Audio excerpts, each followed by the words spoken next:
안녕하세요. 역사 8차시 수업 시간입니다. 지난 시간에 우리 대몽항쟁 같이 살펴봤고요. 이번 시간에는 고려 후기 사회 변화 같이 살펴볼 겁니다. 다시 한번 지난 시간에 대몽항쟁 살펴봤어, 그치? 대몽항쟁이라 하면 어느 나라에 대항해서 싸웠다는 거야? 몽골이라는 어마무시한 나라에 대항해서 싸웠다는 내용이었어.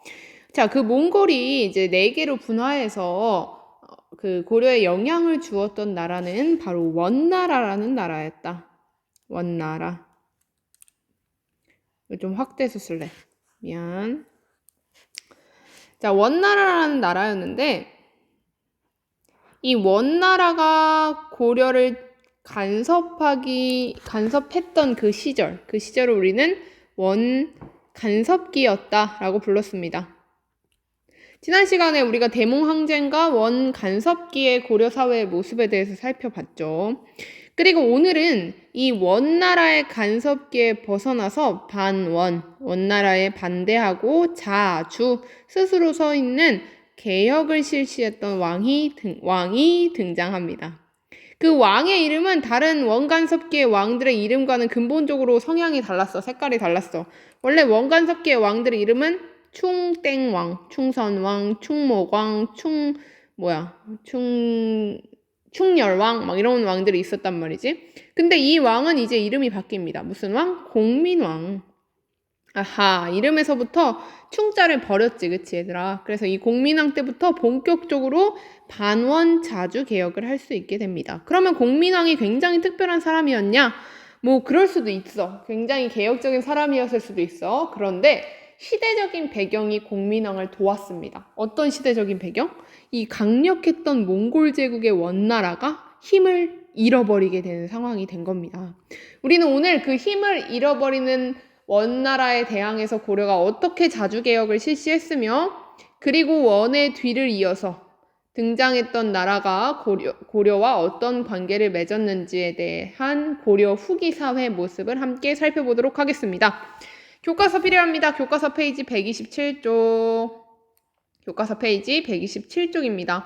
얘들아, 너네 이 내용 굉장히 열심히 따라 들어야 돼. 우리 언제야? 요나라, 거란하고 싸웠던 내용. 그 다음에 언제야? 금나라, 여진하고 싸웠던 내용. 그 다음에 마지막 몽골.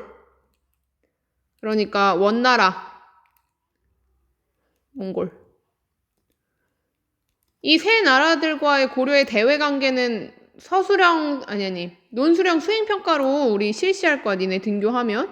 물론 한 번 내용을 정리해 줄 것 같긴 한데 그래도 수업 시간에 내용을 잘 구체적으로 듣는 친구들에게 훨씬 유리하겠지, 그치? 선생님이 수업 시간에 했던 내용을 그 논수령 평가에다가 잘 풀어서 쓰는 친구들에게는 당연히 선생님이 구체적으로 내용을 잘 썼구나 하고 점수를 줄 수밖에 없겠죠. 자, 다시 한번 금, 원 이 세 나라의 대외관계와 고려에 대한 이야기를 우리 논수령 평가로 실시합니다. 여러분 계약하고 나면요. 그러면 오늘 듣는 수업도 굉장히 중요할 수 있겠죠. 구체적인 시험 문제, 논수령 수행평가 문제는 같은 시간에 전 2학년 1반부터 10반까지 전 반에 같은 시간에 같이 공지하기 위해서 강의로는 알려드리진 않습니다. 자, 그러면 한번 이 내용을 바탕으로 해서 오늘 교과서 한번 읽어보도록 하겠습니다. 교과서 127쪽이고요. 항상 똑같이 그랬듯이 형광펜과 볼펜 준비해 주시고 니네 교과서에서 필기하면서 따라와야 돼. 선생님 계약하고 니네 교과서 해봤는데 휑하디 비어있으면 가만두지 않겠어. 자, 한번 읽어보도록 하겠습니다. 교과서 127쪽입니다. 제목 읽겠습니다. 반원 자주 개혁 정치가 시행되다. 말 그대로 원나라에 반대하고 자주 스스로 서는 개혁 정치를 시행합니다. 지금 시대가 어느 시대? 원간섭기. 원나라가 자꾸 간섭하니까 우리한테 자꾸 곡물도 달라고 그러고 공료도 달라고 하니까 안 되겠다. 자주적으로 독립개혁하자라는 움직임이 계속해서 있었습니다. 바로 주인공이 등장하네요. 공민왕의 개혁정치. 읽겠습니다. 시대적 배경입니다. 14세기 중엽 원나라가 쇠퇴하자 중국 각지에서는 한족이 반란을 일으켜 원을 위협합니다. 자, 여기서 조금 어려운 단어들이 나올 수 있는데 이렇게 생각하면 쉽습니다. 선생님이 여기 지우고 한번 설명해 드리도록 하겠습니다. 자, 원래 중국을 가장 많이 차지하고 있는 민족은 한족이야, 한족. 한국하고 관련 없는 다른 한자가 다른 한자야. 자, 근데 이 한족이 아니라 외부에서 북방민족들이 열심히 중국의 대륙을 침략합니다. 그 대표적으로 침략했던 애들인 거란, 여진, 그리고 몽골이었어. 얘네는 민족들의 이름이야. 나라의 이름이 아니라 민족의 이름. 그리고 그 거란이 한족을 지배하면서 세웠던 나라가 금나라. 여진이 세웠던 나라, 거란이 세웠던 나라가 요나라. 여진이 세웠던 나라가 금나라. 몽골이 세웠던 나라가 원나라인 겁니다. 그러니까 이 나라들이 지배층을 지배하고 있지만 여전히 중국 대륙에 가장 많은 인종은 바로 한족이었습니다. 그러니까 한족이 자신의 땅에 쳐들어온 이 유봉 민족에 대해서 계속해서 반란을 일으켰던 거지. 그래서 요나라, 금나라, 원나라를 지나서 반란을 계속 일으키면서 한족이 자신의 나라를 세우기 위해 열심히 반란을 일으키는데 이 한족이 나중에 마침내 자신의 나라를 세워. 그 나라가 바로 명나라야. 그 나라는 바로 다음 장에서 한 30분 정도, 15분 정도 있다가 바로 다음 장에서 다시 한번 이야기합니다. 어쨌든 다시 교과서로 돌아와서 14세기 중엽 원나라가 몽골족이 세운 원나라가 쇠퇴하자 약해지자 중국 각지에서는 원래 그 땅의 주인이었던 한족이 반란을 일으켜 원나라를 위협합니다. 이러한 국제정세를 파악한 공민왕은 반원자주 정책을 추진할 수 있었습니다. 원나라가 자기 내부에 있는 한족들을 다스리고 그들의 반란을 진압하는 데 힘을 쓰고 있으니까 고려해서 원나라에 벗어나려는 반원자주의 움직임을 몽골이 통제할 수 없게 되는 거죠. 이런 시대적 흐름, 원나라가 약해지고 한족이 반란을 일으키는 시대적인 배경이 공민왕이 반원자주 정책을 일으킬 수 있었던 중요한 것이었다라는 거 기억해 주세요. 자, 계속 보겠습니다. 공민왕은 신돈, 사람 이름이죠. 신돈을 등용하여 개혁을 추진하고 권문세족, 지난 시간에 배웠습니다. 원나라와 함께 성장했던 권문세족을 억누르며 왕권을 강화합니다. 권문세족을 백성들을 괴롭히는 권문세족을 억누르는 정치였기 때문에 공민왕의 개혁 정치는 힘없는 백성들의 지지를 받았으나 힘이 굉장히 많았던 권문세족은 당연히 강하게 반발했겠죠. 자, 거기다가 엎친 데 덮친 격으로 한반도의 홍건적과 왜구의 계속된 침입으로 공민왕의 개혁 정치는 위기를 맞게 됩니다. 이러한 때에 개혁을 주도하던 신돈이 제거되고 살해당합니다. 공민왕도 시해, 죽임당하게 되면서 개혁은 좌절되고 말았다. 아하, 이런 시대적 배경에 의해서 공민왕이 여러 가지 반원자주 개혁을 실시하였는데 결국 권문세족의 강한 반발, 그리고 홍건적과 왜구의 침입. 홍건적은 저쪽 북쪽에서 몽골족에게 밀려서 한반도로 들어온 한족의 도적대다라고 생각하시면 되겠고요. 왜구는 저기 바다 건너 일본에서 쳐들어온 해적들이라고 생각하시면 되겠습니다. 이런 홍건적과 왜구의 침략, 그리고 이러한 때에 신돈이 제거되고 개혁의 핵심 세력이었던 신돈이 제거되면서 개혁은 좌절되고 맙니다.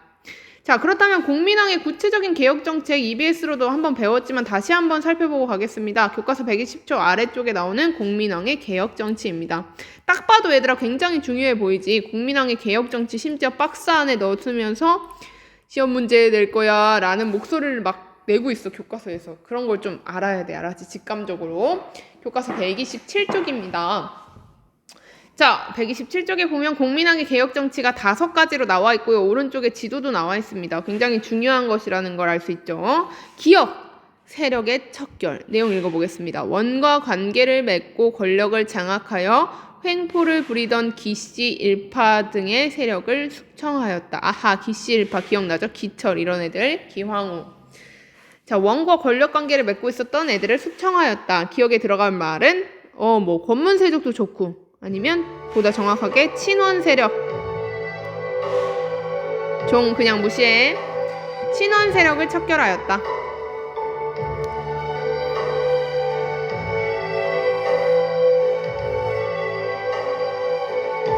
설마 안내방송도 나오려나? 들어보자. 열이 있거나 몸이 아픈 나옵니다. 반드시 담임 선생님이나 교과 선생님에게 말씀드리기 바랍니다. 창문은 수시로 환기하고 교실이나 복도 등에 침을 뱉는 행동을 하지 말아 주시기 바랍니다. 자, 계속 보겠습니다. 친한 세력을 척결합니다. 또 영토를 회복한다고 하는데 중요해. 어떤 영토를 회복하는지 당연히 느낌적으로 오른쪽에 있는 지도를 봐야겠구나 라는 느낌이 와야 합니다.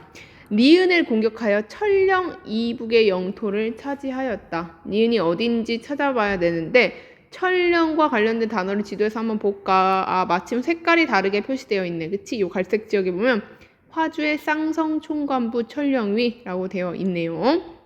그러니까 니은에 들어갈 말은 바로 쌍성총관부. 쌍성총관부 우리 지난 시간에 7차 시 때 배웠는데요. 여기 일단 쓸게. 쌍성총관부. 쌍성총관부가 뭐하는 기관이었지? 그렇지. 고려를 지배하기 위해 원나라가 세웠던 기관이었지. 화주에. 쌍성총관부의 위치까지 같이 확인해 주시고 공민왕 때 이 지역을 수복해서 이 지역을 되찾았다라는 내용 기억해 주시면 되겠습니다.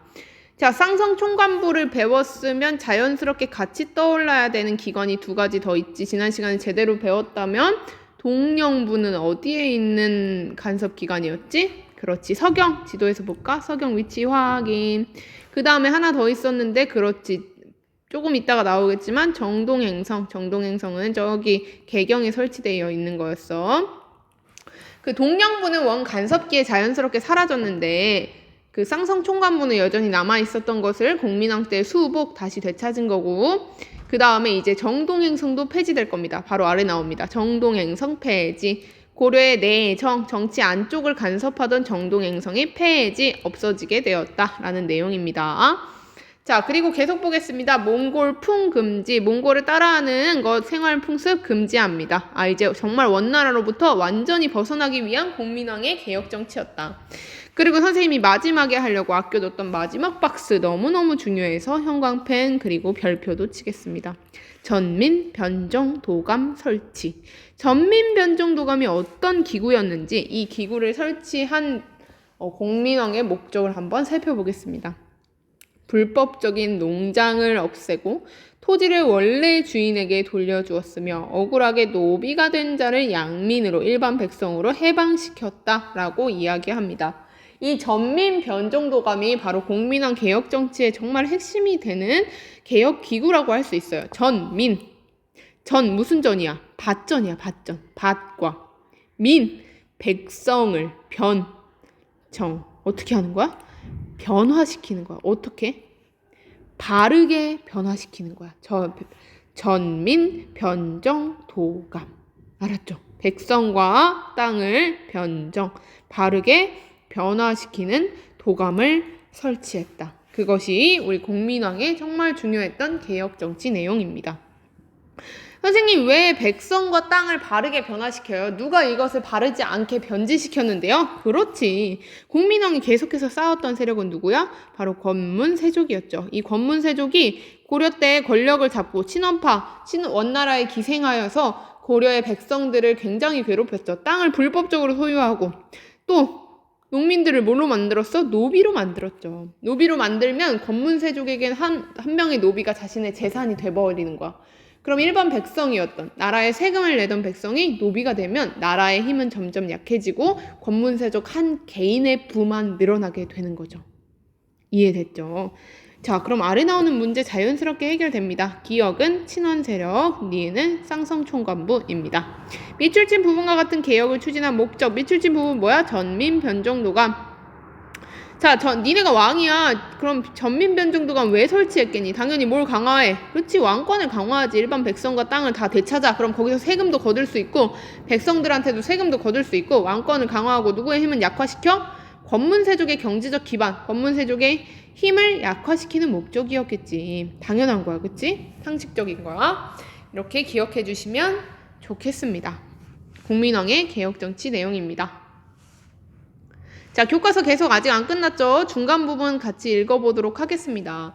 공민왕의 이러한 개혁정치는 신동과 공민왕 단둘이 물론 투탑으로서 개혁정치를 이끌어 갔겠지만 그들을 지지하고 뒷받침해줬던 세력이 있었습니다. 그 세력이 바로 오늘 등장하는 두 번째 주인공, 공민왕의 뒤를 이어서 등장하는 두 번째 주인공 신진사대부입니다. 중요합니다. 신진사대부입니다. 읽어보겠습니다. 신진사대부 성장. 공민왕의 개혁 정치를 뒷받침해준 세력은 새롭게 진출하는 사대부였다. 사대부라 함은 주로 지방 출신이었던 신진사대부는 성리학을 공부하고 과거를 통해 관직에 진출하였다. 사대부라는 말은 성리학을 공부한 학자를 말하는 거야. 그리고 과거를 통해, 과거 시험을 통해, 뭐 자신의 아버지가 권문세족이어서 음소를 통해서 이런 게 아니고 시험을 통해 오로지 자신의 능력으로 관직에 진출했던 굉장한 똑똑이들인 거야. 그치? 능력자들인 거야. 이들은 원나라의 간섭에서 벗어나려니까 누구를 당연히 견제해야 돼. 그치? 권문세족을 당연히 견제해야겠지. 벗어나고 토지를 개혁하는 것이 중요하다. 토지 다 누가 가지고 있었어? 원간석기 때. 그렇지. 이것도 마찬가지로 권문세족을 겨냥한 거야. 권문세족이 불법적으로 농장을 소유했기 때문에 문제가 자꾸 일어나고 있었지. 그러니까 생각해서 공민왕의 개혁 정치에 신진사대부가 적극적으로 참여하게 됩니다. 자, 그러니까 공민왕도 이 신진사대부 당연히 예쁘게 보이겠지? 공민왕은 신진사대부를 이끌기 위해 성균관을 정비하고, 이 조선시대에 나오는 성균관이 고려시대 때부터 학교로서의 역할을 하고 있었다. 성균관을 정비하고 유교 경전에 관한 교육을 강화시키고, 이러한 공민왕의 개혁 과정에서 신진사대부가 새로운 정치 세력으로 성장하게 됩니다. 이 신진사대부는 굉장히 중요합니다. 이 신진사대부가 배운 성리학도 굉장히 중요하고요. 왜 중요할까? 그렇지. 이 신진사대부는 잠깐 반짝 등장했다 사라지는 세력이 아니고 고려의 뒤를 이은 새로운 나라를 세우는 주인공의 역할을 하기 때문입니다. 바로 어느 나라? 그렇지. 몇 주 있으면 너네가 배울 바로 이 조선. 조선을 세운 기본 세력들이 바로 이 신진사대부이기 때문입니다. 유교를 배우고 성리학을 공부해서 관직에 진출하면서 권문세족에 대항해서 성장했던 이 신진사대부가 어떻게 고려를 개혁하고 새로운 나라 조선을 향해 가는지 다음 동영상에서 마지막으로 확인하겠습니다.